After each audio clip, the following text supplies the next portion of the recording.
Sarah and Marcus had been hiking the rugged coastline for 3 hours when they noticed something impossible. Between two massive cliff faces, hidden from any aerial view, lay a perfectly carved canal stretching into the darkness ahead.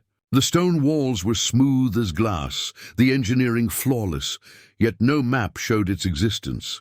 As they ventured deeper, their flashlights revealed ancient symbols carved into the walls and tool marks that suggested technology far beyond what early civilizations should have possessed. The canal stretched for miles, clearly part of a vast network that someone had gone to extraordinary lengths to hide. What they discovered at the end would challenge everything historians believed about human development and force governments to confront a truth they had spent decades covering up. But who built this marvel of engineering thousands of years before such construction should have been possible? Before we jump back in, tell us where you're tuning in from. And if this story touches you, make sure you're subscribed, because tomorrow I've saved something extra special for you. Dr. Sarah Chen had spent 15 years studying ancient civilizations, but nothing in her academic career had prepared her for this moment. Standing at the entrance to the hidden canal, she felt her archaeological training clash with the impossible evidence before her eyes. The precision-cut stone blocks that formed the canal walls displayed a level of craftsmanship that shouldn't have existed in any known ancient culture. "Marcus, look at these joints," she whispered, running her fingers along the seams between massive stone blocks. "There's no mortar, no binding agent, yet they fit together so perfectly that you can't slide a piece of paper between them." Marcus Rodriguez knelt beside her, his geologist's eye examining the rock composition. After 20 years of studying geological formations, he understood stone like others understood books. "This limestone didn't come from around here, Sarah. The nearest quarry with this type of stone is at least 200 miles inland. How did they transport blocks this size across that distance?" Each stone block measured roughly 8 feet by 4 feet by 3 feet, weighing several tons. The surface was polished to an almost mirror-like finish, reflecting their flashlight beams with startling clarity. What truly amazed Sarah was the complete absence of tool marks that should have been visible on any hand-carved stone surface. "The cutting technique is what bothers me most," Marcus continued, taking photographs with his camera. "Look at these edges. They're perfectly straight, perfectly smooth. Even with modern diamond-tipped saws, we'd struggle to achieve this level of precision." Sarah documented the strange symbols carved into several blocks, her trained eye recognizing elements that seemed familiar yet utterly foreign. Some resembled Egyptian hieroglyphs, others looked almost Mesopotamian, but there were symbols that didn't match anything in her extensive knowledge of ancient writing systems. "These inscriptions," she murmured, sketching them carefully in her notebook. "They're not random decorations. This is definitely a written language, but it predates anything we've classified. The complexity suggests a highly developed civilization. The canal itself stretched straight ahead, disappearing into darkness beyond their flashlight range. The floor was paved with the same precision-cut stones, creating a pathway that remained level despite following the natural contours of the landscape. Every 20 feet, drainage channels had been carved into the sides, suggesting the builders understood advanced hydraulic engineering. "Sarah, we need to think about what we're doing here," Marcus said, his voice carrying a note of concern. "This discovery could rewrite history textbooks. We should contact your university, get a proper archaeological team out here." "Not yet," Sarah replied, her scientific curiosity overriding caution. "We don't even know what we've found yet. Look at this place, Marcus. It's been hidden for who knows how long. What if involving too many people too quickly means losing control of the site?"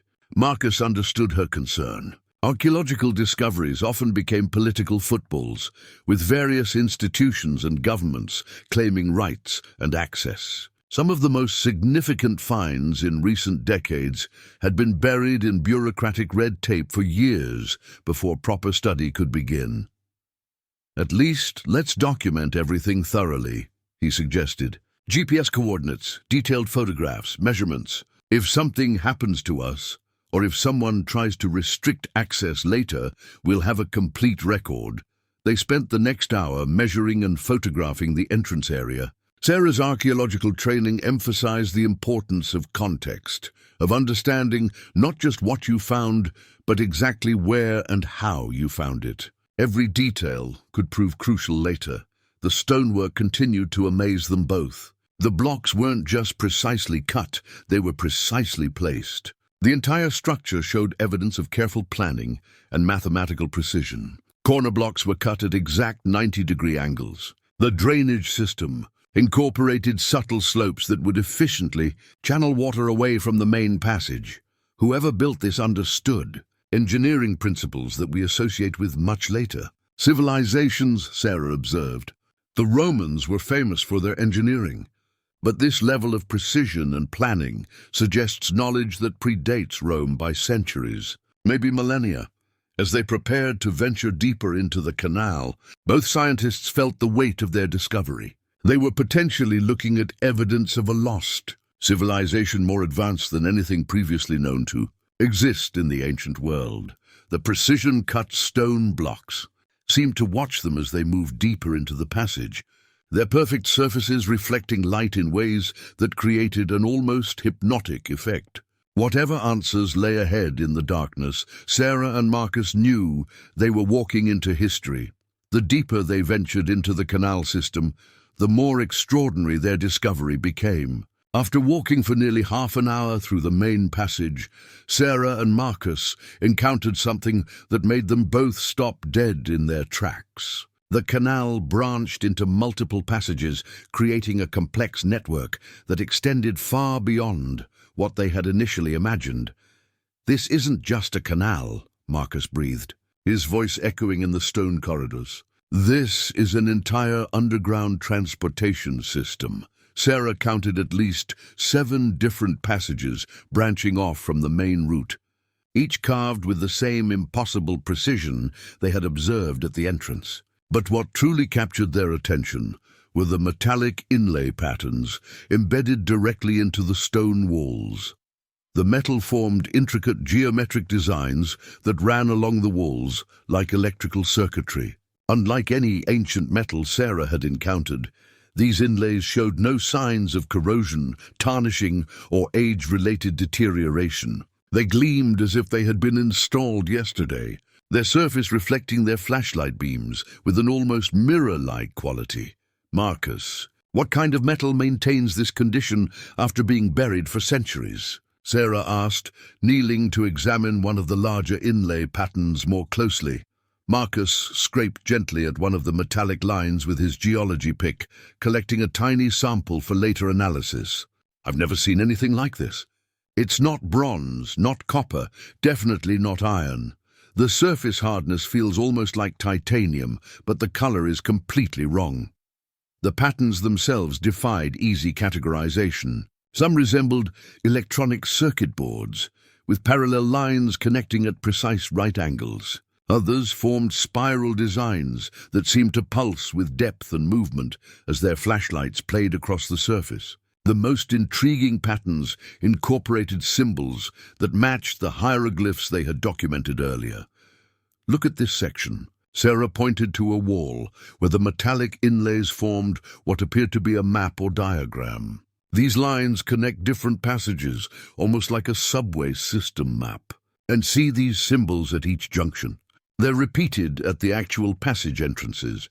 Indeed, each branching passage was marked with the same symbol that appeared on the metallic map.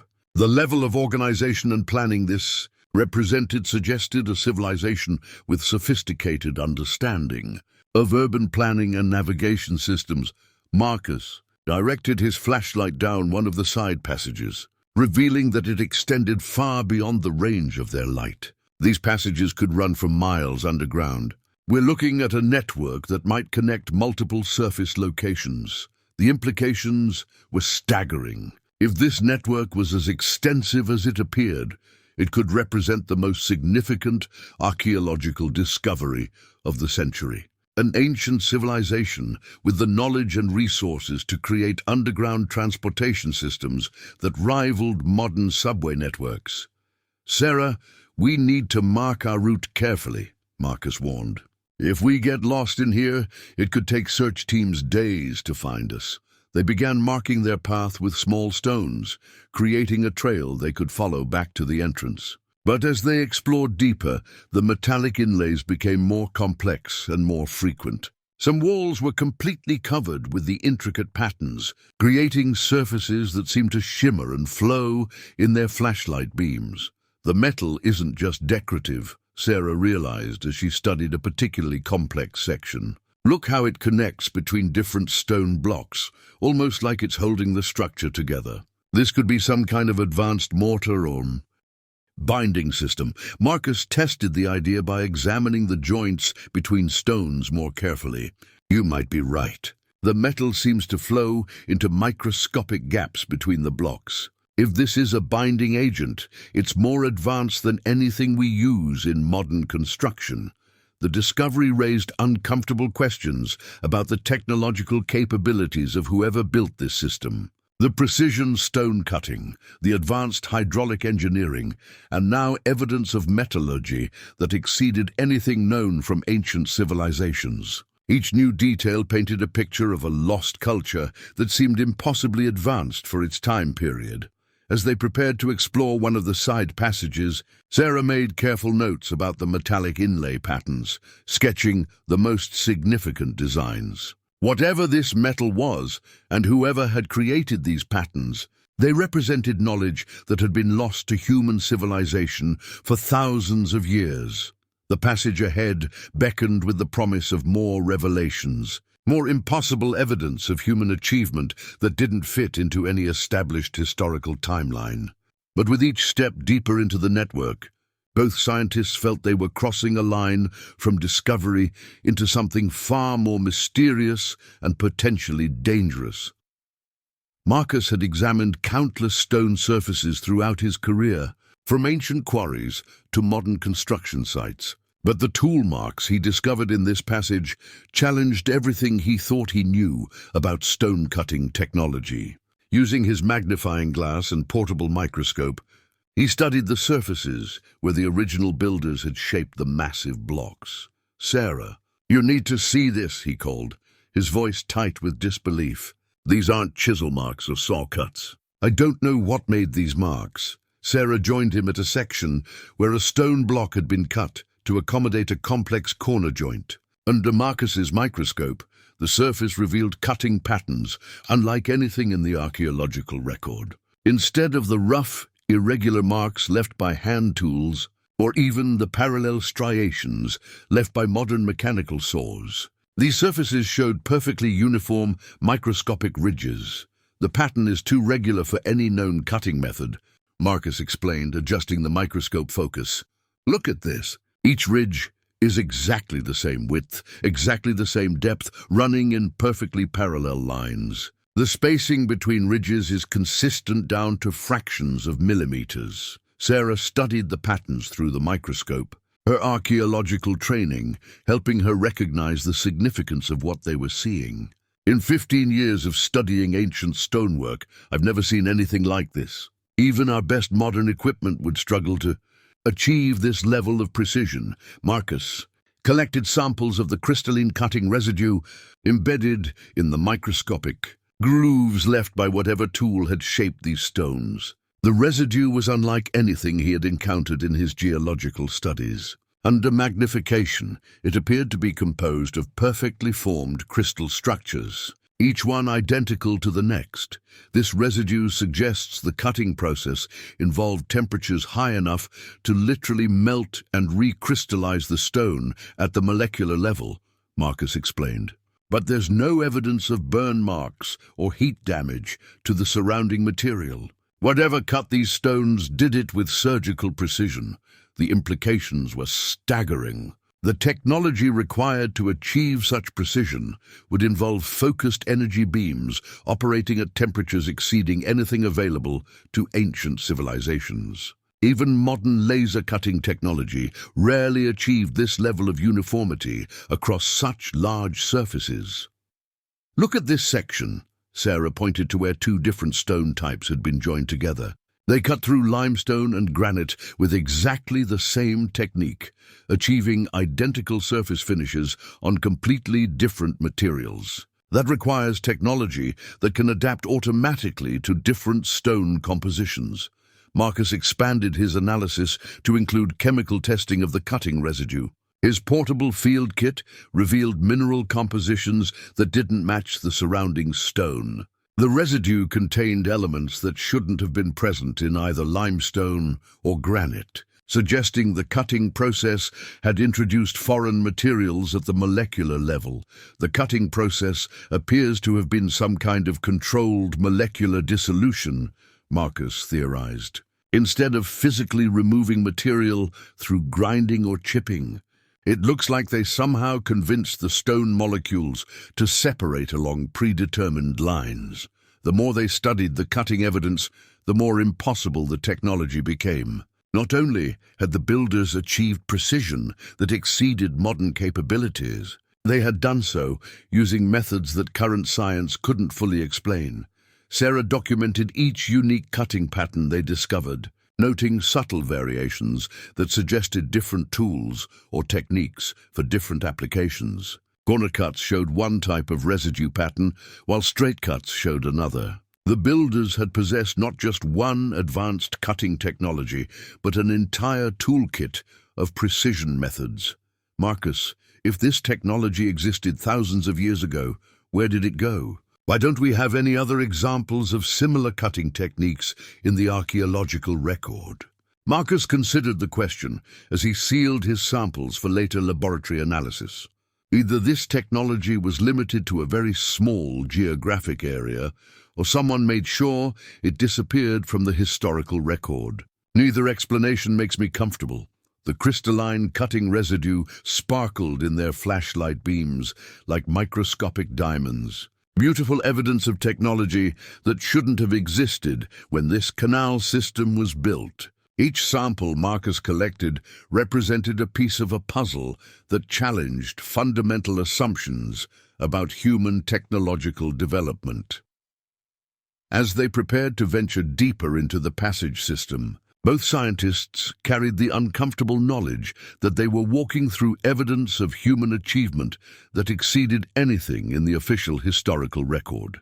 The perfect cutting marks surrounded them on every surface, silent testimony to knowledge that had somehow been lost to time.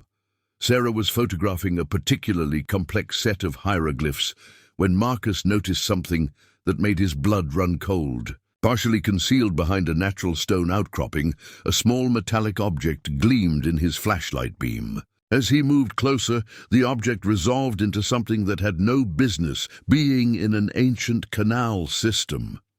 "Sarah," Marcus whispered urgently, "we're not alone down here." The surveillance equipment was sophisticated and modern, a compact camera system with what appeared to be motion sensors and wireless transmission capabilities. The device was carefully positioned to monitor the main passage, its lens trained on the exact area where they had been documenting the ancient symbols. Sarah approached the hidden camera with the careful movements of someone suddenly aware they might be watched. "How long has this been here? And who installed it?" Marcus examined the mounting system without touching the device. The metal brackets are weather-resistant aluminum, probably military grade. This isn't some amateur setup. Someone with serious resources has been monitoring this site. The implications hit them both simultaneously. If modern surveillance equipment was already in place, then their discovery wasn't really a discovery at all. Someone else knew about the canal system and had been watching it for an unknown period of time. "Check your phone," Sarah suggested. "Try calling the university." Marcus pulled out his cell phone and attempted to dial, but the screen showed no signal bars. "Nothing, but we had full signal strength when we started hiking this morning." Sarah tried her own phone with the same result. "Signal jamming," Someone is actively preventing communication from this area. They began searching more systematically for additional surveillance equipment, and their worst fears were confirmed. Hidden cameras were positioned at regular intervals throughout the passage system, some so well concealed that they would have missed them without specifically looking. The network of surveillance was extensive and professional. "This isn't just a few cameras," Marcus observed. "This is a complete monitoring system. Motion detectors, thermal imaging, probably audio recording. Someone has been watching every person who enters this canal." Sarah felt a chill that had nothing to do with the underground temperature.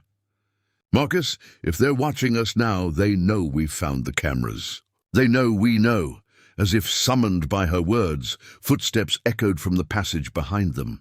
Sarah and Marcus turned their flashlights toward the sound, illuminating a figure approaching from the direction of the entrance. The person walked with calm confidence, unafraid of the darkness, and clearly familiar with the canal system.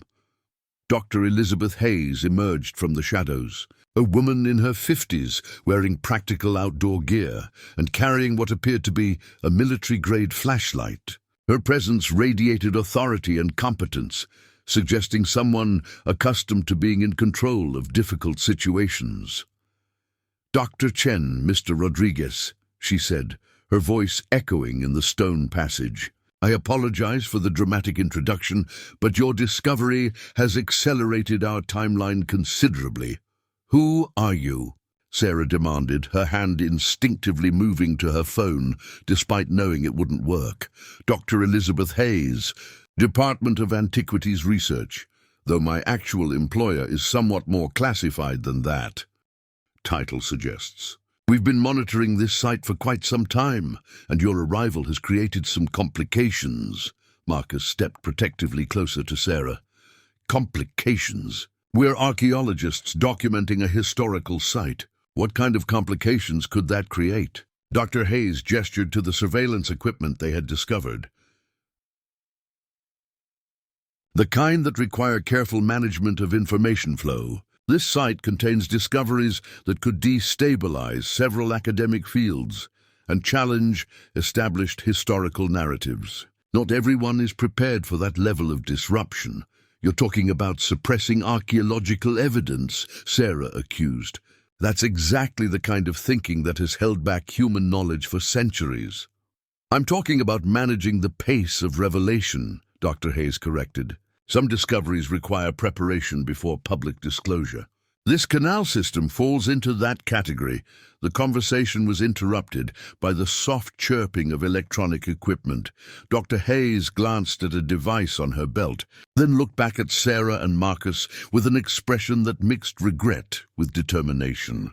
"I'm afraid your exploration ends here for today. But if you're willing to listen, I can explain why this site is so important that it requires this level of security. The surveillance equipment you've discovered is just the beginning of what we've learned down here." Dr. Hayes led them to a concealed alcove that Sarah and Marcus had completely missed during their initial exploration. Behind what appeared to be a natural stone formation, she revealed a hidden entrance sealed with modern security equipment. Her keycard opened electromagnetic locks that had been invisibly integrated into the ancient stonework. "What you're about to see has been classified since 1943, Dr. Hayes explained as they descended a staircase that definitely hadn't been carved by ancient builders. The original discovery team was a military engineering unit surveying this coastline for potential submarine bases during World War II. The staircase led to a modern facility built directly into the canal system, with corridors lined with filing cabinets, computer terminals, and research equipment. Dr. Hayes guided them to a secure archive room where she pulled out a thick folder marked with security classifications and government seals. Lieutenant Colonel James Morrison led the original exploration team. She continued, opening the folder to reveal black and white photographs from the 1940s. What they found down here changed the course of several classified research programs. The photographs showed military personnel in the same passages Sarah and Marcus had just explored, But the images revealed details they hadn't noticed. Ancient machinery partially buried in stone debris, metal artifacts unlike anything in museum collections, and chambers filled with equipment that the 1943 exploration team couldn't identify. Morrison's team spent 3 months documenting everything they found, Dr. Hayes said, turning pages of detailed reports typed on military letterhead. Their conclusions were so extraordinary that the entire project was immediately classified. At the highest levels, Sarah studied a photograph showing what appeared to be a control panel built into one of the canal walls. The technology looked neither ancient nor modern, but something else entirely. What did they conclude? Dr. Hayes pulled out a typewritten report dated October 15, 1943, that the canal system was built by a civilization with technological capabilities exceeding anything known to exist in human history. Furthermore, that some of the technology they discovered was still functional after thousands of years. Marcus examined photographs showing metal artifacts with surface patterns similar to the inlays they had observed. Still functional? How is that possible? That question has driven 80 years of classified research, Dr. Hayes replied. The technology we've recovered from this site has influenced developments in metallurgy, electronics, and energy systems. Some of the most significant advances of the 20th century trace their origins to discoveries made in these passages. The classified documents painted a picture of systematic cover-up spanning multiple decades and involving several government agencies. Research teams had been studying the canal technology in secret, reverse engineering discoveries that were then slowly introduced into mainstream science through carefully managed channels. You're telling us that this place has been known about for 80 years, and the government has been hiding it? Sarah's voice carried a mixture of outrage and disbelief. Not hiding, Dr. Hayes corrected, managing. Do you understand what would happen if we announced the discovery of a lost civilization with technology superior to our own? Religious institutions would face theological crises. Historical narratives would collapse. Scientific paradigms would require complete revision. Marcus studied a technical diagram showing the internal structure of one of the metallic artifacts. The design principles were unlike anything in conventional engineering, suggesting manufacturing techniques that current science couldn't replicate. But suppressing this knowledge has held back human progress, Sarah argued.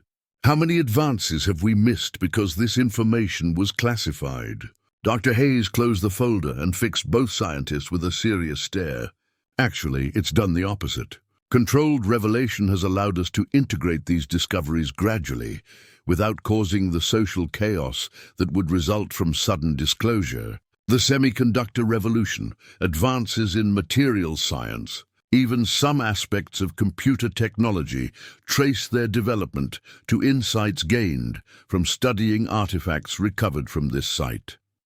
The weight of the revelation settled over Sarah and Marcus like a heavy blanket. They had stumbled upon not just an archaeological discovery, but the center of a decades-long effort to manage humanity's technological development through carefully controlled release of advanced knowledge.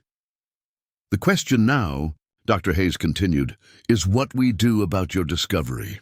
You've seen things that most people in my organization don't have clearance to know about. We can't simply pretend this conversation never happened. The classified documents surrounding them represented 80 years of secrets, 80 years of decisions made by people who believed they knew better than the general public what humanity was ready to learn about its own history. Dr. Hayes led them deeper into the hidden facility, past laboratories filled with equipment that looked decades ahead of anything Sarah had seen in university research centers. The corridor ended at a massive blast door that required both a keycard and biometric scan to open. Beyond lay something that defied every assumption they had made about the ancient canal system. The chamber stretched out before them like a cathedral, its walls reaching up into darkness beyond their flashlight range. But what dominated the space was a circular platform in the center, surrounded by crystalline formations that seemed to pulse with their own internal light. The energy resonance chamber hummed with a barely audible frequency that Sarah could feel in her bones. This room wasn't built by humans, Dr. Hayes stated matter-of-factly as they approached the platform. At least, not by any humans we know about. Marcus approached one of the crystalline formations cautiously, noting how it seemed to respond to his presence. The internal light grew brighter as he drew near, and the humming sound increased in both volume and pitch. What kind of energy source could maintain this for thousands of years? That's one of the questions we've been trying to answer since 1943, Dr. Hayes replied. The crystals appear to draw energy from some source we can't identify or measure with conventional instruments. They're not radioactive, not connected to any power grid, yet they've maintained consistent energy output for over 80 years of observation. Sarah studied the platform itself, noting that its surface was covered with the same metallic inlay patterns they had observed throughout the Canal system. But here, the patterns were three-dimensional, forming complex geometric shapes that seemed to shift and flow as she watched them. The platform responds to proximity and intent, Dr. Hayes explained. When someone approaches with focused concentration, the energy patterns change. We've documented thousands of different configurations, each apparently responding to different types of mental activity. A team of scientists worked at monitoring stations positioned around the chamber's perimeter, their equipment registering energy fluctuations that defied conventional physics. Charts and graphs covered their workstations, tracking patterns that seemed to follow no known scientific principles. Dr. Hayes, how many people know about this place? Sarah asked, overwhelmed by the implications of what she was seeing currently. Maybe 50 people worldwide have full clearance. Another 100 have partial knowledge of specific aspects. It's one of the most tightly controlled secrets in human history.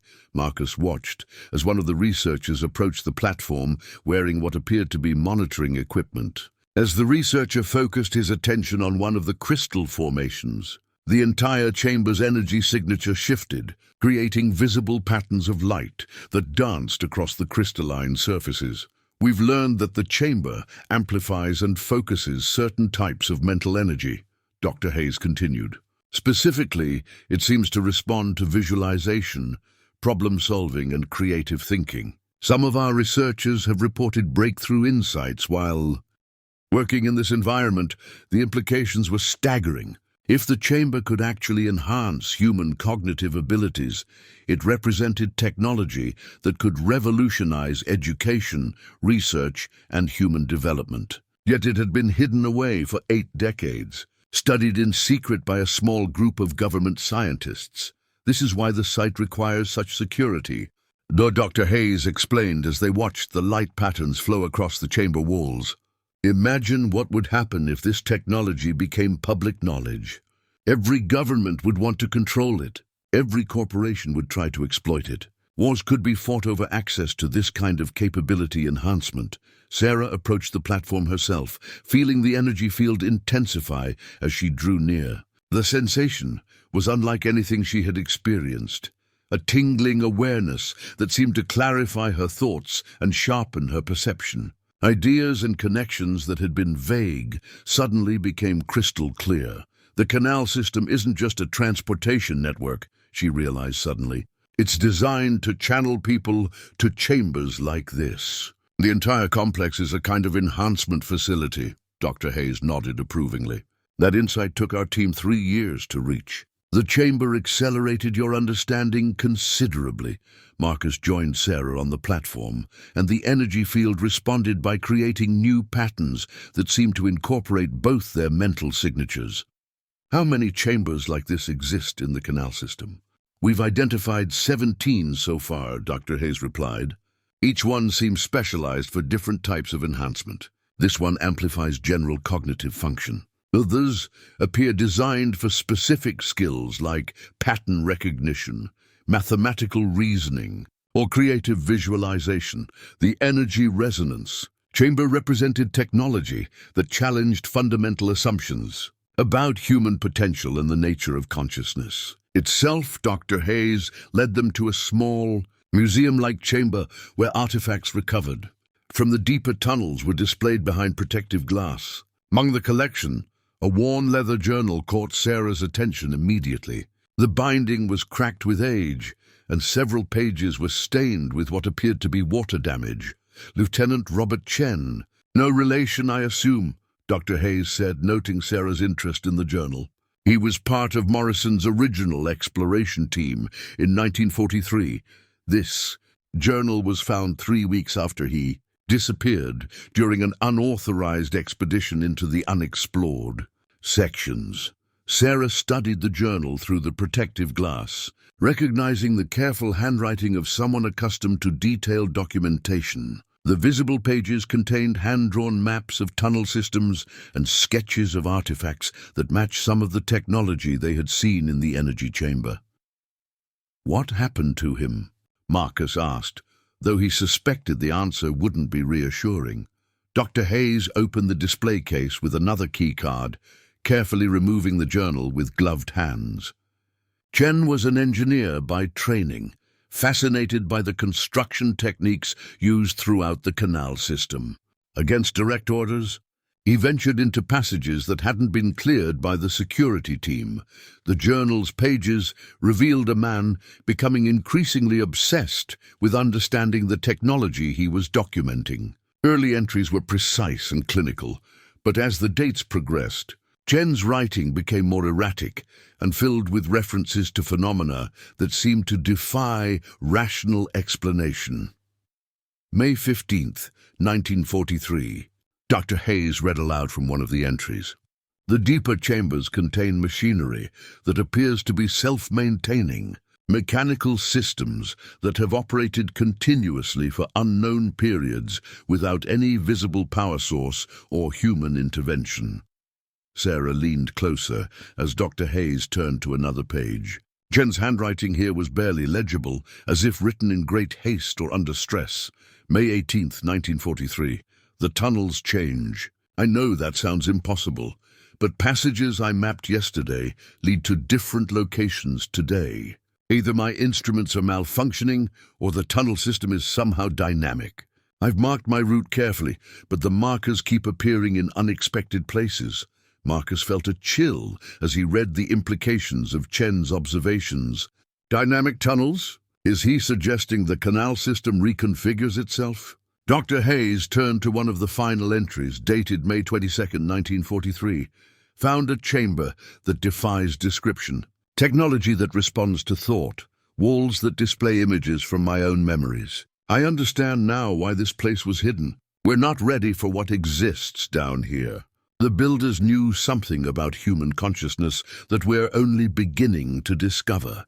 The journal's final entry was incomplete, ending mid-sentence with what appeared to be the word "watching," written in Chen's increasingly shaky handwriting. After that, the pages were blank except for water stains and damage that suggested the journal had been exposed to the elements for some time. Chen's body was never recovered, Dr. Hayes explained. Search teams found the journal in a chamber that hadn't appeared on any of our previous maps. By the time we could organize a return expedition to that location, the passage had somehow changed configuration again. Sarah studied the hand-drawn maps Chen had created, noting how they showed tunnel connections that didn't match the official surveys. Some passages appeared to lead to chambers that were described but never verified by other team members. "How many other explorers have disappeared in the deeper sections?" Marcus asked, dreading the answer. 7 confirmed disappearances over 80 years, Dr. Hayes replied. "All experienced researchers who ignored safety protocols and ventured beyond authorized exploration zones. Each time we've recovered personal effects and partial documentation, but never the individuals themselves." The journal represented more than just historical documentation. It was evidence that the Canal system contained sections that operated according to principles that challenged conventional understanding of physics and reality. Chen's observations suggested technology that could manipulate space, time, and possibly consciousness itself. This is why we maintain such strict security protocols, Dr. Hayes continued. The Canal system isn't just an archaeological site. It's potentially dangerous in ways we don't fully understand. Chen's journal describes phenomena that our best scientists still can't explain or predict. Marcus examined the sketches Chen had made of the mysterious machinery. The drawings showed devices with no obvious purpose, composed of materials that seemed to flow like liquid while maintaining solid form. Nothing in Chen's engineering background had prepared him to document technology that seemed to operate outside known physical laws. The deeper sections remain off-limits to all personnel, Dr. Hayes concluded. Chen's journal serves as a warning about what happens when curiosity overrides caution in a place where the normal rules don't seem to apply. Despite Dr. Hayes' warnings about the deeper sections, Sarah and Marcus found themselves following her through a passage that required additional security clearances. The further they traveled from the main research facility, the more unusual the architecture became. Walls curved in impossible directions, and distances seemed to stretch and compress unpredictably. The phenomena Chen documented in his journal become more pronounced the deeper you go, Dr. Hayes explained, as they approached a chamber that seemed to pulse with energy different from the resonance room they had visited earlier. This particular room has been the focus of intense study for decades. The time displacement device dominated the chamber like a massive sculpture made of flowing metal and crystalline components. Unlike the static artifacts they had seen elsewhere, this machine seemed alive, its surfaces shifting and reforming in patterns that hurt to watch directly. The air around it shimmered with distortions that made depth perception unreliable. Our researchers first noticed temporal anomalies in this chamber in 1957. Dr. Hayes continued, checking her watch before entering the room. Time moves differently here. We've documented instances where researchers spent hours in this chamber, only to emerge and find that mere minutes had passed in the outside world. Marcus approached the device cautiously, noting how his own movements seemed sluggish near its center. When he held up his hand, he could see multiple images of his fingers, as if time was showing him past and future positions simultaneously. The effect appears to be related to proximity and mental state, Dr. Hayes explained. Focus concentration amplifies the temporal distortion. Some researchers have reported experiencing memories of events that haven't happened yet, or observing their own actions from multiple time perspectives simultaneously. Sarah watched in fascination as one of the research team demonstrated the effect by dropping a coin near the device. The coin fell in slow motion, its trajectory traced by multiple ghostly images that showed its position across several seconds of time simultaneously. When it finally hit the ground, the sound arrived before the visual impact, creating a disorienting sensory disconnect. "How is this possible?"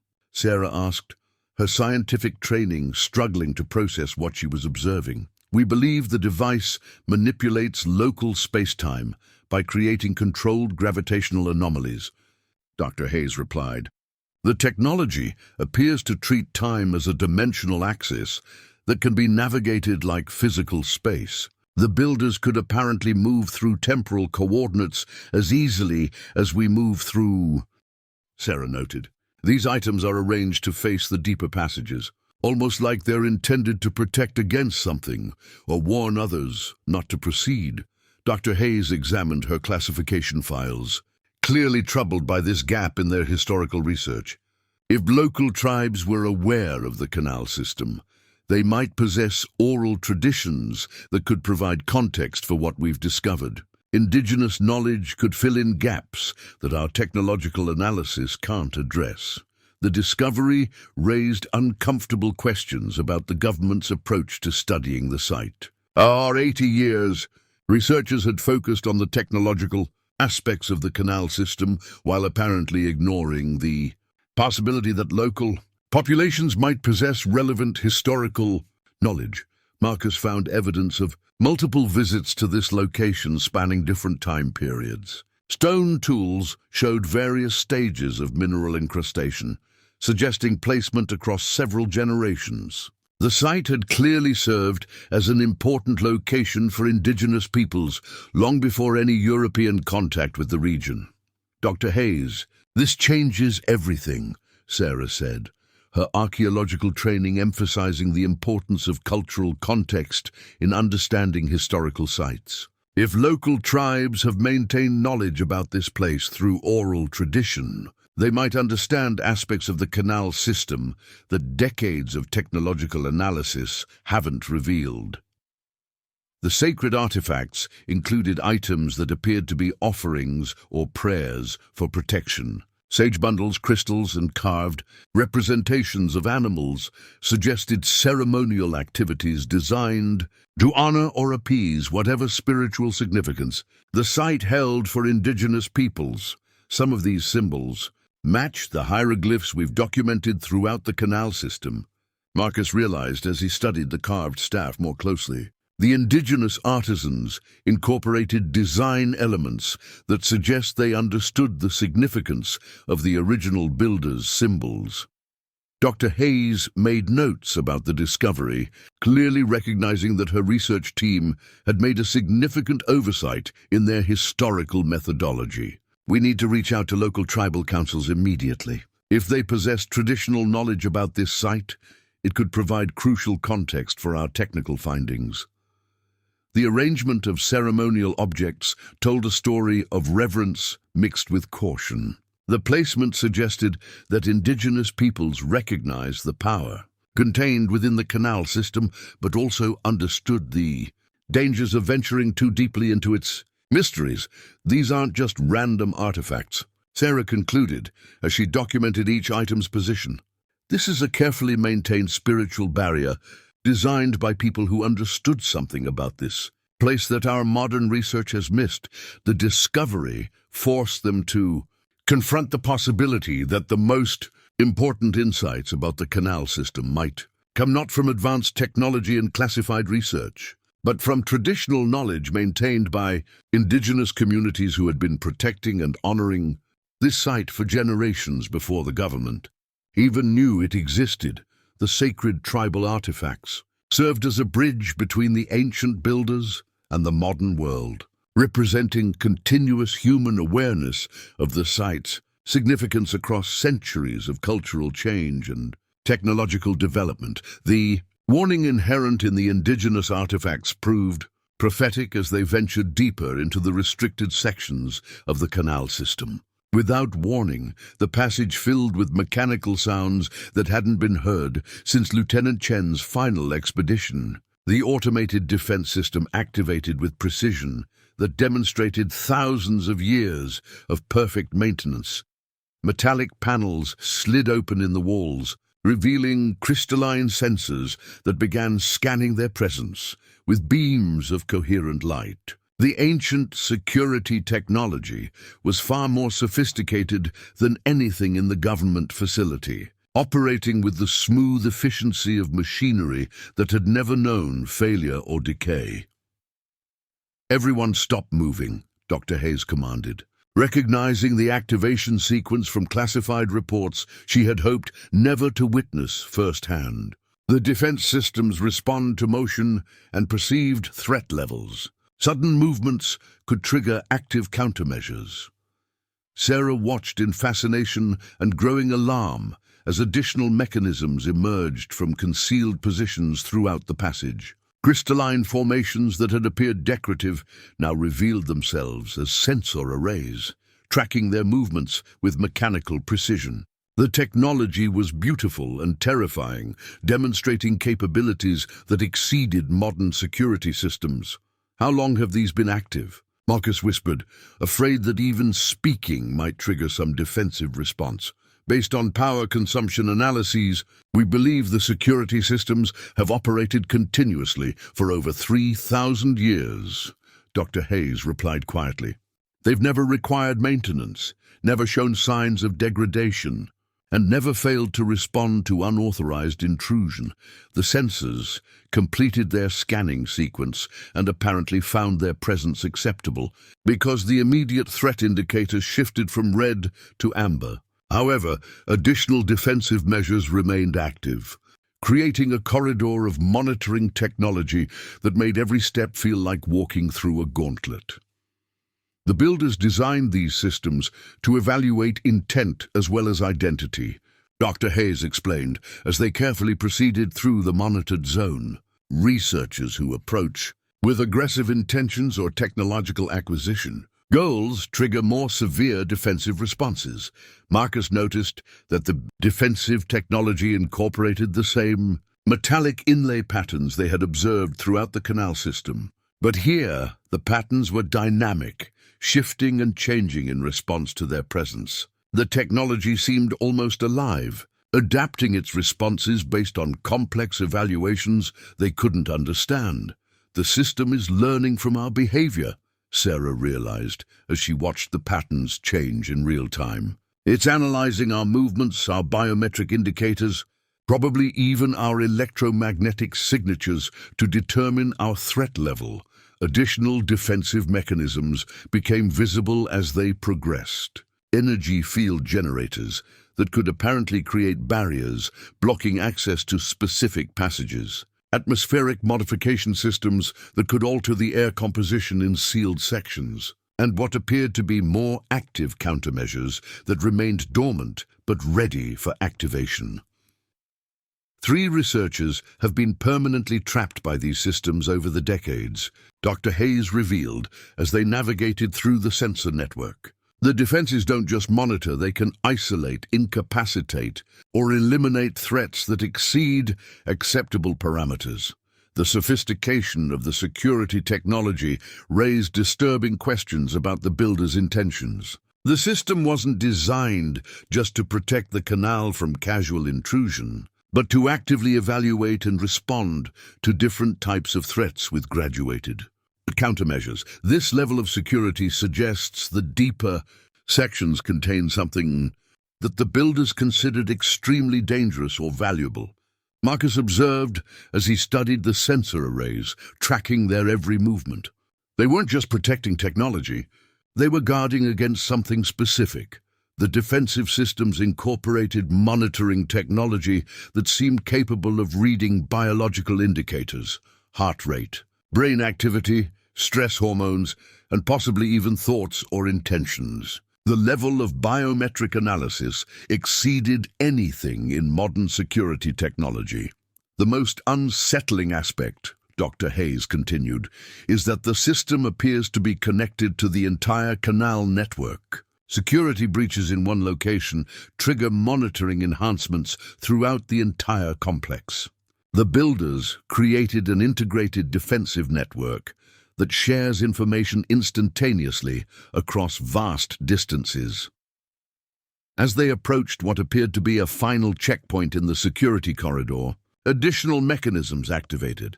The automated defense system demonstrated capabilities that suggested it could not only monitor and evaluate threats, but also communicate with whatever intelligence had originally programmed its responses. Dr. Hayes, Sarah asked quietly, what happens if the system decides we pose an unacceptable threat? The answer came not from Dr. Hayes, but from the defense system itself, as crystalline panels in the walls began displaying symbols that clearly conveyed a warning about proceeding further. Without proper authorization from the original builders, the security checkpoint led to a chamber unlike anything they had encountered in the canal system. At its center stood what appeared to be a crystalline console that pulsed with the same energy signatures they had observed in the resonance chamber, but configured for an entirely different purpose. The universal translation matrix hummed with activity as it detected their presence, its surface beginning to display patterns that seemed to respond to their thoughts. This is where Lieutenant Chen's exploration ended, Dr. Hayes explained, consulting a classified map that showed his final known position. He described this chamber in his last radio transmission before communication was permanently lost. Sarah approached the translation device cautiously, noting how its crystalline structure seemed to flow like liquid while maintaining solid form. The surface displayed symbols that shifted and changed as she watched, apparently adapting to her presence and attempting to establish some form of communication protocol. The device appears designed for interspecies communication, Dr. Hayes continued. Our research suggests it can translate not just languages, but different forms of consciousness and thought patterns. The builders anticipated contact with intelligences that might think in fundamentally different ways, Marcus observed as the console responded to his proximity by displaying mathematical concepts in visual form. The device seemed to recognize his background in geology and began showing him mineral structures and geological formations, apparently using his own knowledge base as a foundation for communication attempts. It's reading our thoughts, Marcus realized as the display showed increasingly sophisticated geological concepts that matched his own areas of expertise. The device is accessing our knowledge and using it to establish common reference points for communication. The translation matrix demonstrated capabilities that exceeded any human communication technology.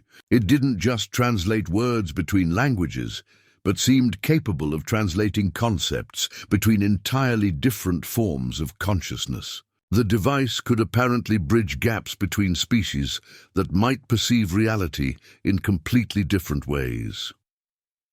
Dr. Hayes, has anyone successfully established communication through this device?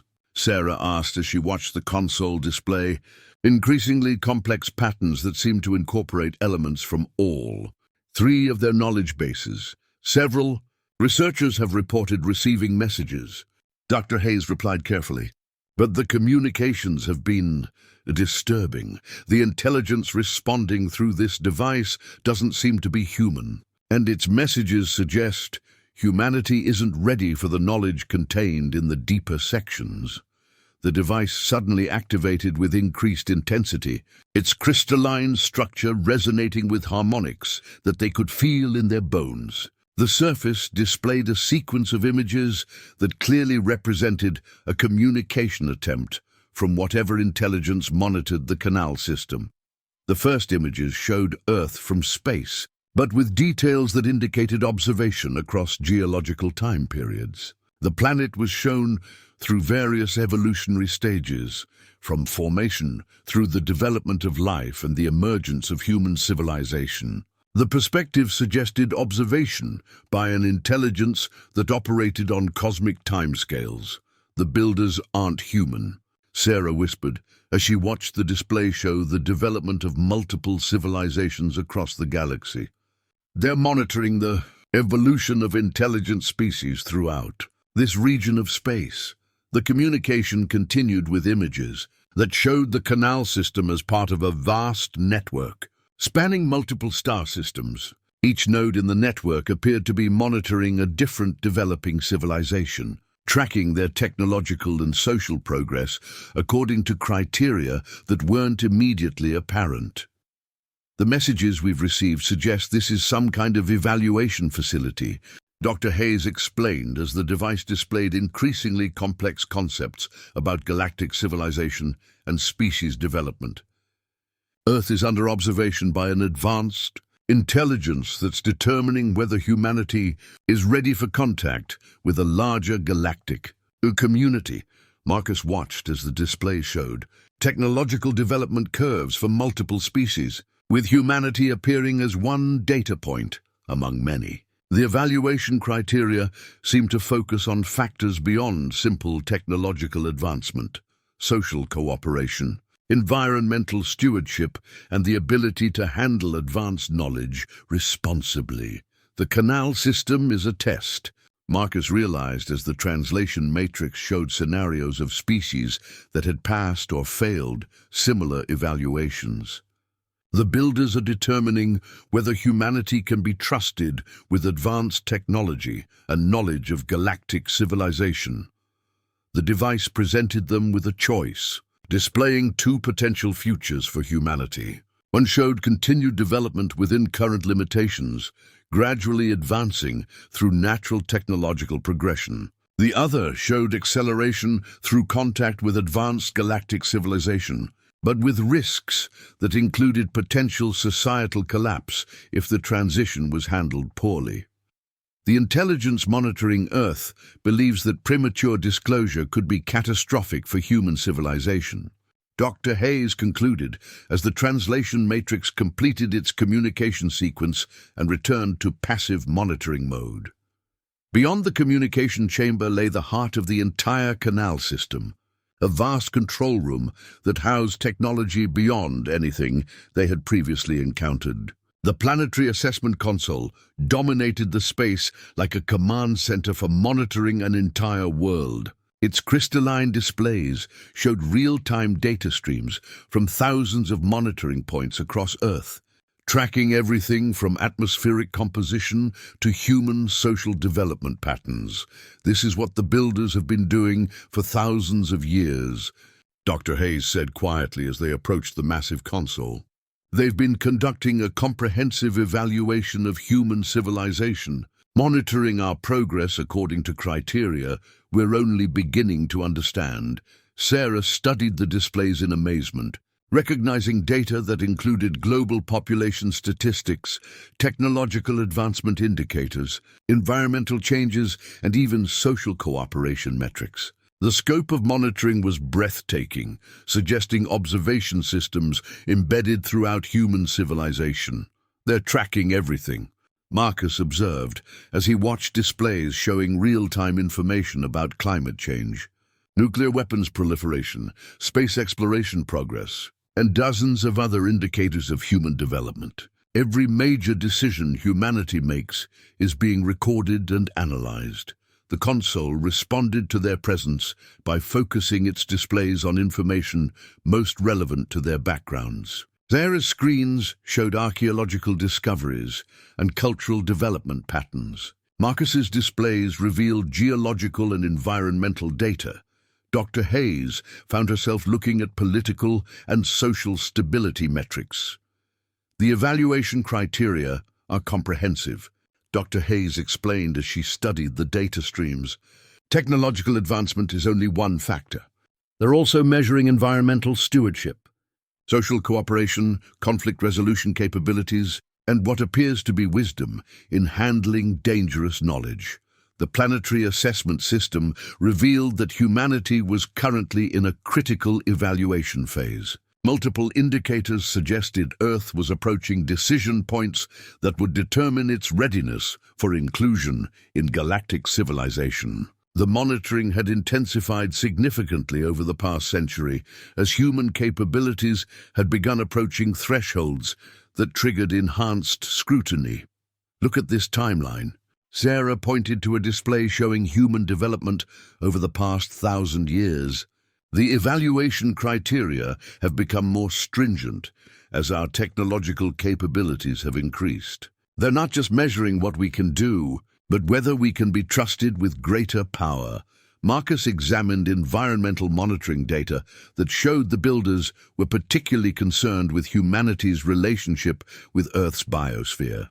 Climate change, species extinction rates, and ecosystem destruction were being tracked with the same precision as technological advancement and social development. The environmental indicators are critical factors in the evaluation, Marcus realized as he studied the projections. A species that destroys its home planet apparently doesn't qualify for galactic citizenship, regardless of technological advancement.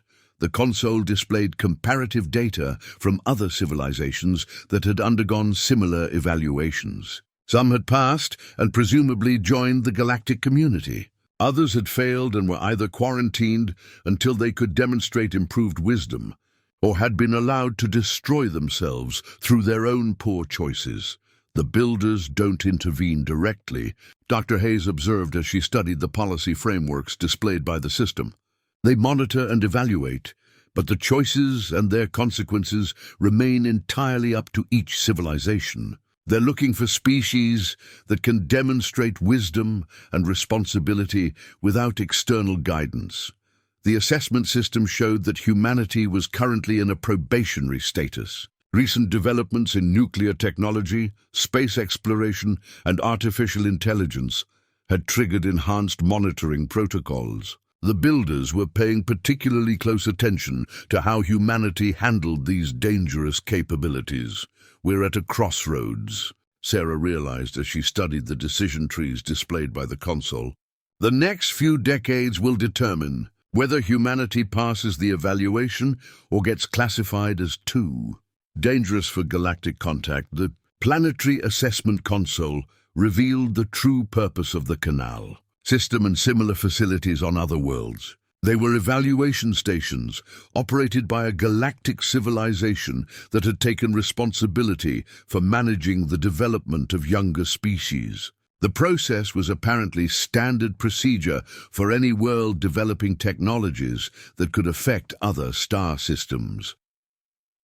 The Canal isn't just monitoring technology, Marcus concluded, as he watched the displays track everything from internet development to space exploration progress. It's a comprehensive civilization assessment system operated by an intelligence that thinks in terms of galactic rather than planetary scales. The console continued its eternal monitoring function, tracking thousands of variables that would determine humanity's future relationship with whatever advanced civilization operated.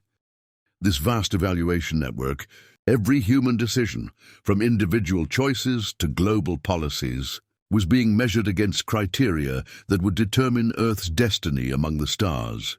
As they processed the overwhelming implications of humanity's galactic evaluation, the planetary assessment console responded to their emotional state by activating an additional system they hadn't noticed before. The decision matrix crystal emerged from a hidden compartment in the floor, its multifaceted surface immediately beginning to display potential future scenarios based on different choices they could make with their newfound knowledge. This device shows probability cascades, Dr. Hayes explained, her voice heavy with the weight of understanding. It can project the likely consequences of major decisions across multiple timelines and probability branches. Sarah approached the crystal cautiously, noting how its surface seemed to contain infinite depth despite its physical limitations. As she focused her thoughts on the question of whether to reveal their discoveries to the world, the crystal began displaying sequences of images that showed potential futures with startling clarity. "Look at this scenario." Marcus pointed to one section of the crystal that showed immediate public disclosure of the Canal system's existence. The images revealed global chaos as religious institutions collapsed, governments fell, and social structures crumbled under the weight of revelations about humanity's monitored status. The decision matrix showed that immediate disclosure would trigger panic, wars over control of the technology, and ultimately lead to humanity failing its galactic evaluation due to inability to handle advanced knowledge responsibly. The probability projections were disturbingly specific, showing riots, political upheaval, and social breakdown occurring within months of public revelation. But look at this alternative. Sarah pointed to another section showing gradual disclosure through academic channels over decades. This timeline showed slower but more stable integration of the knowledge, with humanity eventually passing its evaluation through careful preparation and educational development.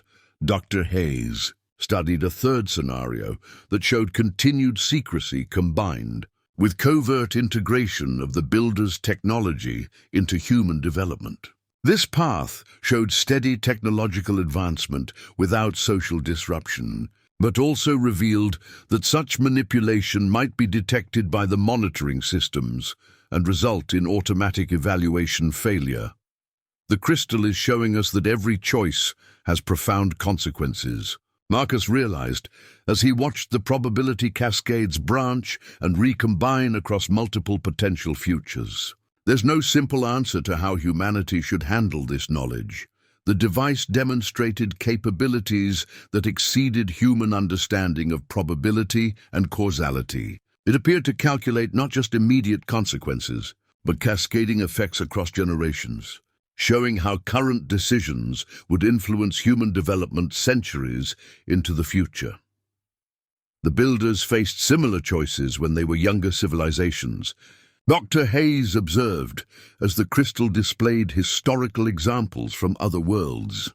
This device has been used to help multiple species navigate the transition from planetary to galactic citizenship. Sarah focused her thoughts on questions about the galactic civilization that operated the monitoring network. The crystal responded by showing images of vast interstellar communities, technological capabilities that seemed almost magical, and forms of existence that transcended individual planetary limitations.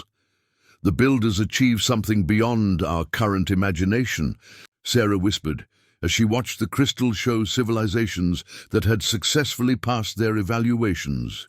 They operate on scales that make our entire solar system seem like a small neighborhood in a vast cosmic city.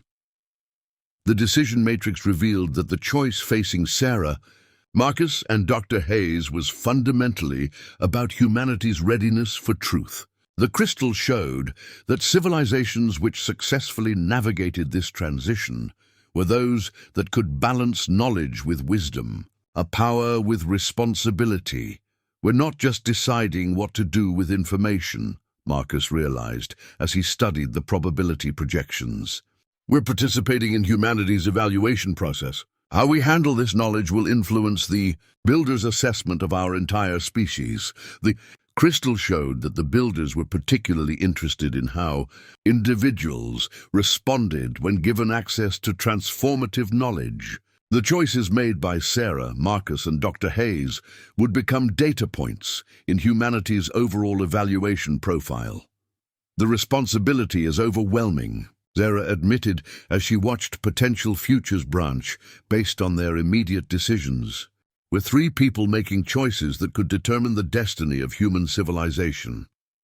The decision matrix crystal continued its display of probability cascades, showing them that every path forward carried both opportunities and risks. The builders had designed this device to help civilizations understand the weight of their choices. But ultimately, the decisions remained entirely in human hands. Whatever we choose, Dr. Hayes concluded as they studied the shifting patterns of possibility, we're choosing not just for ourselves, but for every human being who will live in the consequences of our decision. Their contemplation of humanity's future was shattered by the sound of heavy footsteps and radio, chatter echoing through the canal passages. Dr. Hayes' expression darkened as she recognized the sounds of a government security operation moving toward their location with obvious hostile intent. The monitoring systems detected an unauthorized breach, Dr. Hayes explained grimly as she led them toward what appeared to be a dead-end passage. My superiors have decided that your knowledge poses an unacceptable security risk. Sarah and Marcus exchanged alarmed glances as the footsteps grew closer, accompanied by the metallic sounds of military equipment and weapons. The implications were clear. The government intended to ensure their silence through permanent containment. Dr. Hayes, there has to be another way out, Marcus said urgently as the sounds of the approaching security team echoed through the stone corridors. Dr. Hayes pressed her hand against what appeared to be a solid wall, and the stone surface responded by revealing hidden symbols that matched the builder's hieroglyphic system. The Canal designers anticipated this scenario. They included emergency systems for situations where the monitoring species might threaten individuals who had gained unauthorized access to evaluation data. The wall slid open silently, revealing a small chamber containing what appeared to be transportation technology, unlike anything they had encountered in the Canal system. The emergency transport pod was shaped like an elongated crystal, its surface covered with the same energy patterns they had observed in the resonance chamber, but configured for rapid movement rather than cognitive enhancement. The builders included escape systems for evaluation subjects who discovered the monitoring network before their civilization was ready. Dr. Hayes explained as she activated controls that seemed to respond to thought rather than physical manipulation. This pod can transport us through the Canal network faster than any conventional pursuit. The approaching security team's radio chatter indicated they were systematically sealing off passages to prevent escape through conventional routes. Sarah could hear orders being given to establish a perimeter that would trap them in the deeper sections of the Canal system. "How does this work?" Marcus asked as they climbed into the crystalline transport pod, noting how its interior seemed larger than its external dimensions suggested. The pod uses the same energy fields that power the resonance chamber, but focuses them for rapid movement through the Canal network, Dr. Hayes replied as the device activated with a barely audible hum. The builders designed it to navigate the tunnel system at speeds that conventional physics shouldn't allow. The emergency transport pod engaged its propulsion system, and suddenly they were moving through the canal passages at velocities that made the stone walls blur into streaks of grey and metallic light. The sensation was unlike any human transportation technology, creating no sense of acceleration despite the obvious speed of their movement. The pod interfaces directly with the canal's navigation system, Dr. Hayes explained, as they rocketed through passages that seemed to reconfigure themselves to accommodate their escape route. It can access tunnels that don't appear on any of our maps, including emergency routes that bypass all known monitoring stations. Behind them, the sounds of the security operation faded into silence as they moved beyond the range of conventional pursuit. The pod navigated turns and elevation changes with precision that suggested the canal system included transportation infrastructure far more sophisticated than simple stone corridors. "Where are we going?" Sarah asked as the pod's journey continued through sections of the tunnel network that showed architectural features they hadn't seen before. "There are multiple exit points throughout the coastal region," Dr. Hayes replied, consulting a display that appeared directly in the pod's crystalline walls. The builders included extraction points designed to allow evaluation subjects to escape if they were threatened by their own governments or social institutions. The transport pod demonstrated capabilities that suggested the builders understood not just the technological aspects of developing geographic coordinates. Marcus experienced the effect firsthand when he approached closer to the device's center. His consciousness seemed to expand, showing him the chamber from multiple temporal perspectives. He could see the room as it existed now, as it had existed moments ago, and as it would exist in the near future. The sensation was overwhelming and exhilarating. The implications are staggering, Sarah realized as she watched Marcus navigate the temporal field. If this technology allows actual time travel, it could explain how such an advanced civilization disappeared from the historical record. They might have relocated themselves to different time periods. Dr. Hayes nodded grimly. That theory has been proposed by several research teams. It would explain why we find no other archaeological evidence of this level of technology. The builders might have used temporal displacement to avoid some catastrophic event in their timeline. The device responded to focused mental activity by creating more complex temporal distortions. When Sarah concentrated on specific questions about the canal system's history, the machine seemed to project images that showed construction phases happening simultaneously across different time periods. She witnessed the canal being built, expanded, and modified by figures whose movements seemed to span centuries. The most disturbing aspect of this technology, Dr. Hayes continued, is what it suggests about the nature of causality. If these builders could manipulate time itself, they might have influenced their own past, creating temporal loops that make it impossible to determine the true sequence of events. Marcus emerged from the temporal field with a profound sense of disorientation. I saw myself entering this room from multiple angles, including perspectives that haven't happened yet.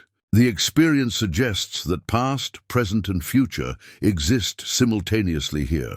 The research team monitoring the device recorded energy spikes that corresponded to each temporal event. Their instruments detected gravitational fluctuations that defied conventional physics, suggesting the machine was manipulating fundamental forces in ways that current science couldn't explain or replicate.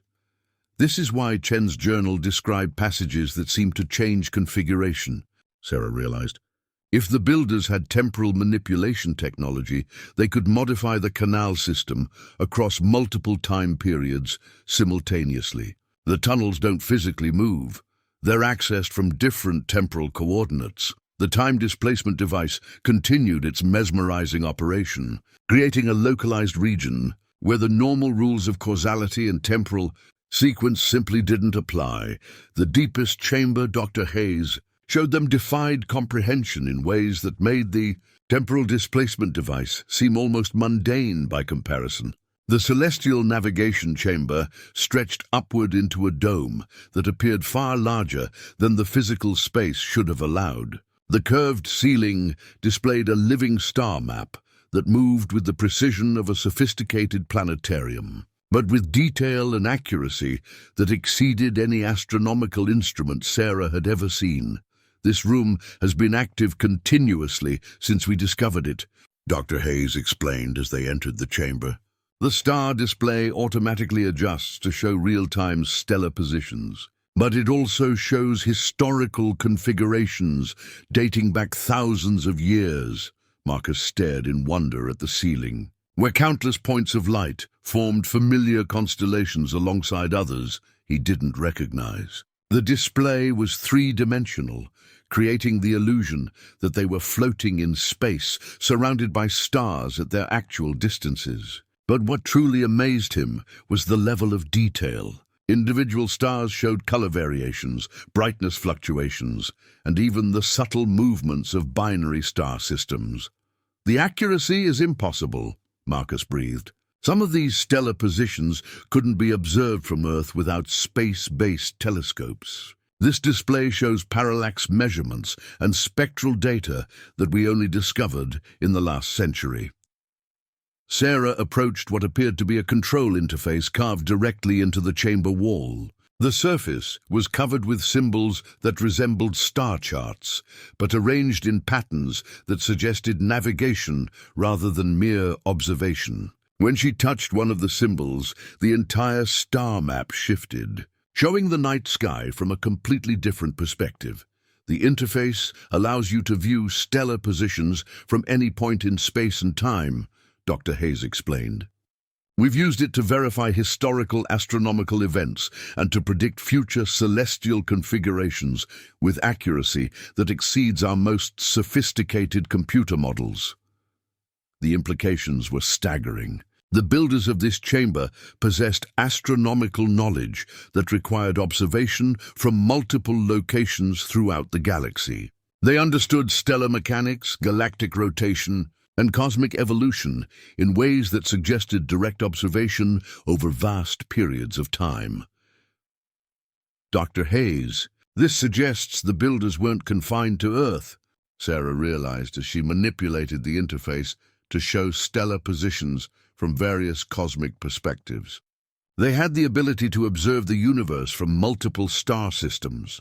Marcus studied a section of the display that showed familiar constellations, but with subtle differences that indicated observation from a slightly different galactic position. These measurements could only be made by someone with the ability to travel between star systems and observe cosmic phenomena across thousands of years. The star map responded to their presence by highlighting specific stellar formations and drawing attention to cosmic events that seemed significant. Supernovas were marked with special symbols, and the paths of comets and asteroids were traced across time periods spanning millennia. The most intriguing aspect, Dr. Hayes continued, is what the display reveals about Earth's position in various cosmic cycles.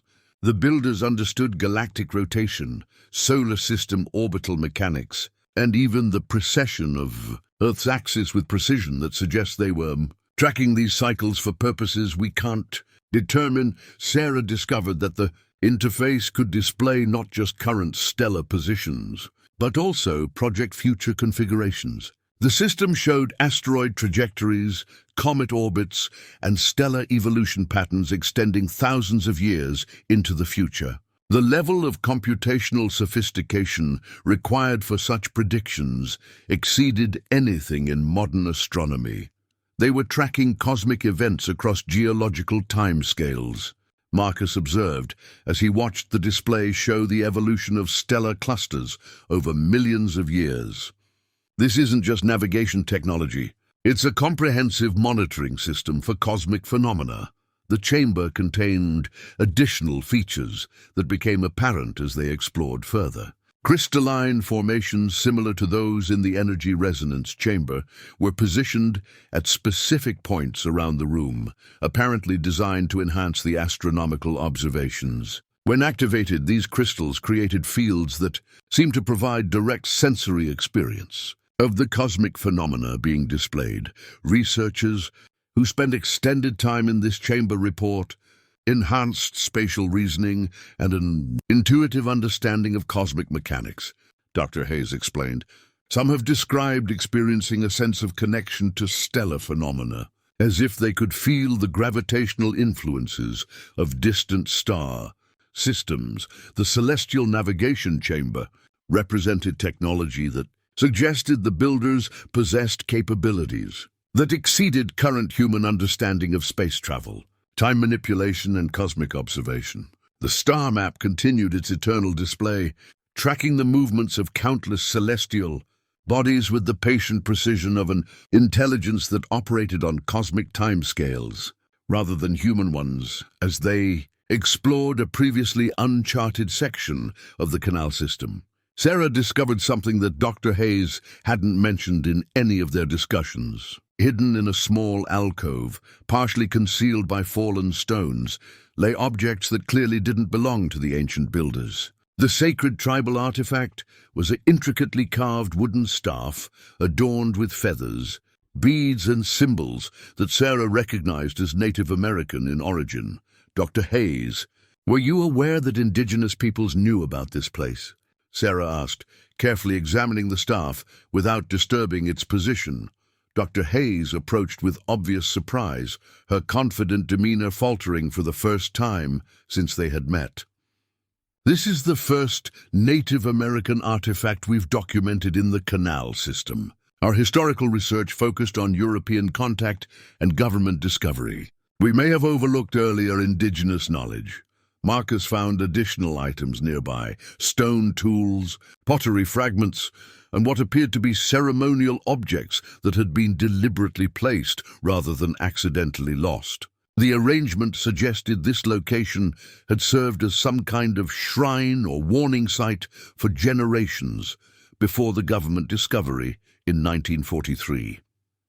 These artifacts show evidence of long-term placement, Marcus observed, noting how some items had become partially incorporated into mineral deposits on the cave floor. Some of these objects have been here for decades, possibly centuries. Sarah studied the carved symbols on the wooden staff, recognizing elements from several different tribal traditions. The craftsmanship suggested the work of master artisans, and the placement of ceremonial objects indicated this site held deep spiritual significance for multiple indigenous groups. The positioning is deliberate. Civilizations, but also the political and social dangers that individuals might face when discovering advanced knowledge before their societies were prepared for it. Dr. Hayes, what happens now? Marcus asked, as their escape pod began to slow, apparently approaching one of the hidden exit points. Now we face the same choice that every civilization encounters during its evaluation period, Dr. Hayes replied grimly. We decide whether humanity deserves to know the truth about its place in the universe, or whether that knowledge would destroy us before we're ready to handle it responsibly. The emergency transport pod completed its journey, delivering them to a concealed exit point miles from their original entry location.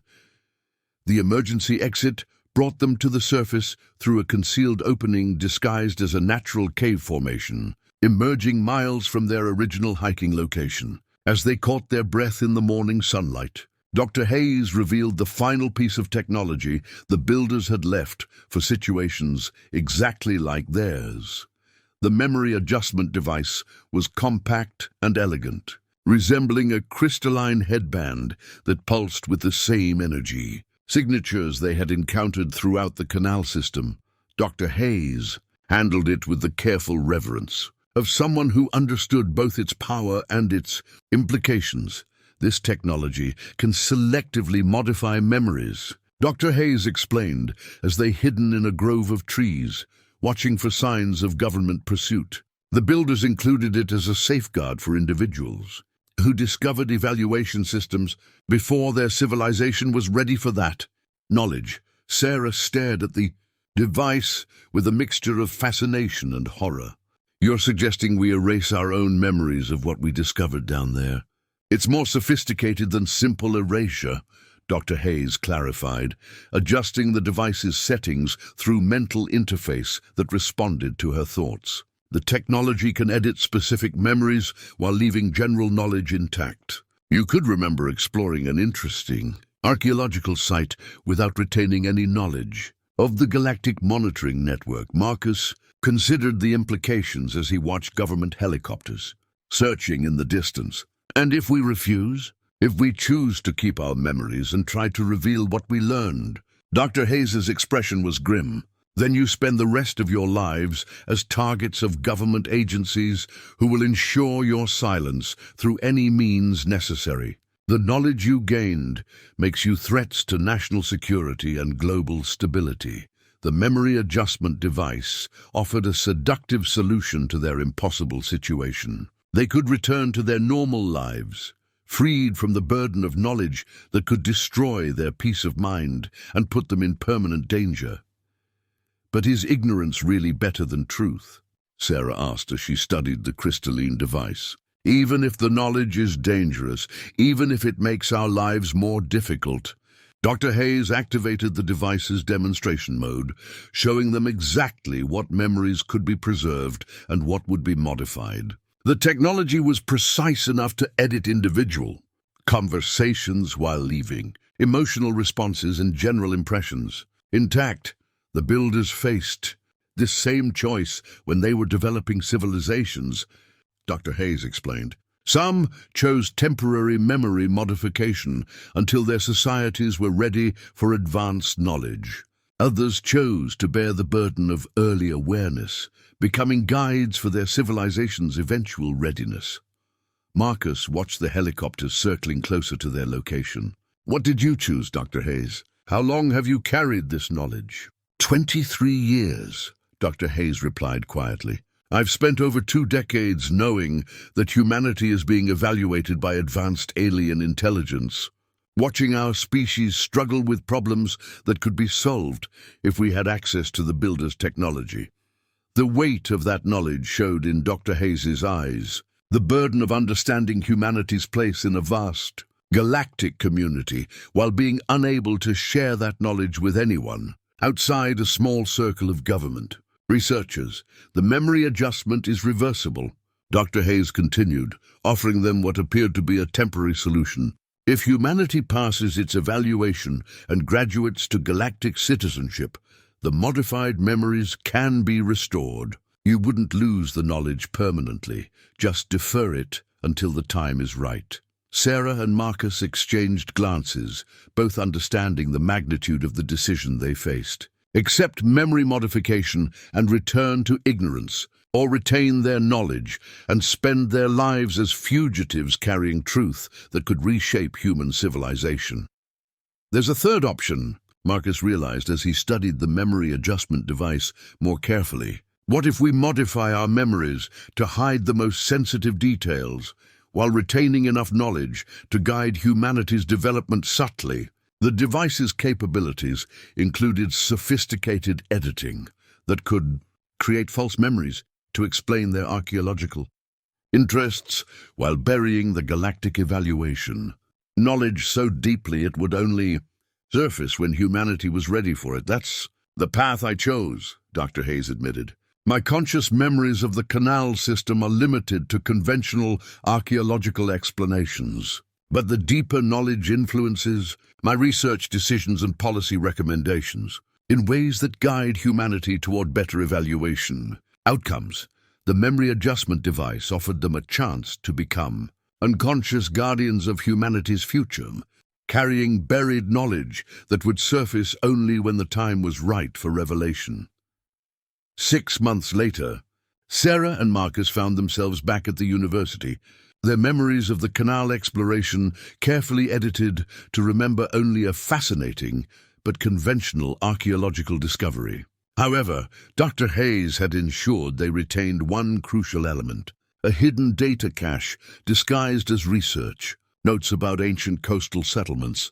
The information was embedded in their academic files using an encoding system that would only become meaningful when humanity demonstrated sufficient technological and social development to handle advanced knowledge responsibly. To anyone examining their research, the files appeared to document standard archaeological methodology and findings about prehistoric coastal communities.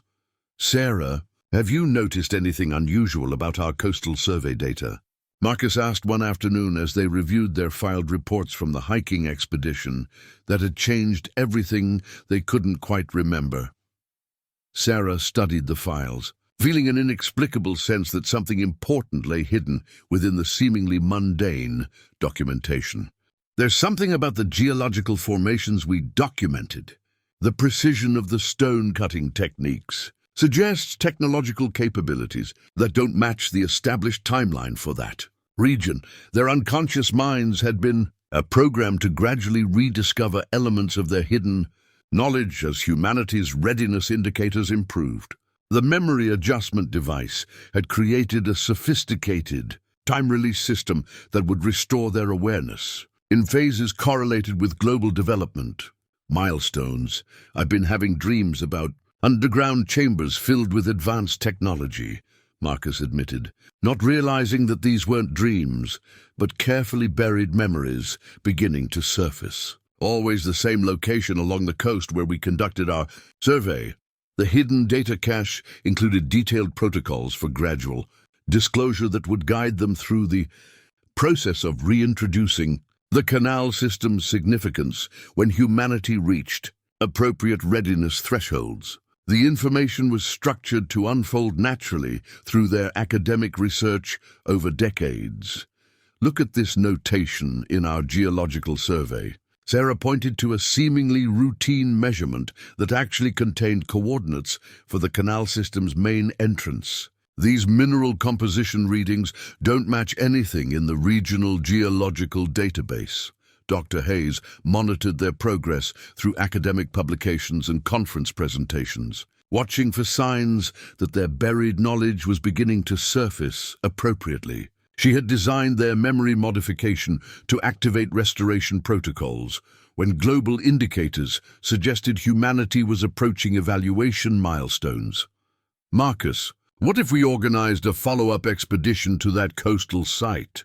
Sarah suggested, unaware that she was unconsciously following programming designed to guide her back to the Canal system when the time was right. There might be additional archaeological evidence we missed during our initial survey. The hidden data cache contained not just information about the Canal system, but also guidance about how to introduce its significance to the broader academic community without triggering the social chaos that immediate disclosure would cause. Their restoration process was designed to create authentic scholarly excitement about gradual discoveries. I feel like that site is more important than our initial assessment indicated, Marcus agreed, his buried memories influencing his conscious research priorities. The precision of the stonework suggests engineering capabilities that could revolutionize our understanding of ancient technological development. Over the following years, Sarah and Marcus would slowly rediscover the truth about their encounter with galactic civilization, but in carefully measured doses that matched humanity's growing readiness for advanced knowledge. Their academic careers would focus increasingly on coastal archaeology, gradually building public interest in sites that would eventually lead to controlled revelation of the Canal system. Sarah, I've been thinking about organizing an interdisciplinary conference on advanced ancient technologies, Marcus suggested, unknowingly following protocols embedded in his modified memories. There seems to be growing evidence of sophisticated engineering capabilities in multiple prehistoric cultures. The hidden data cache represented hope that humanity would eventually earn its place in the galactic community through gradual preparation rather than catastrophic revelation. Sarah and Marcus had become unconscious shepherds of their species' development, carrying buried knowledge that would guide human civilization toward wisdom worthy of the stars. That's an excellent idea, Sarah agreed, feeling excitement about research directions that her conscious mind couldn't fully explain. I think we're on the verge of discoveries that could change how we understand human technological development. As they planned their future research, neither realized they were following a carefully designed path that would eventually restore their full memories and prepare humanity for its graduation from planetary to galactic citizenship. The hidden data cache ensured that the truth would emerge exactly when the builders determined that human civilization was ready to handle the reality of its monitored status and cosmic destiny.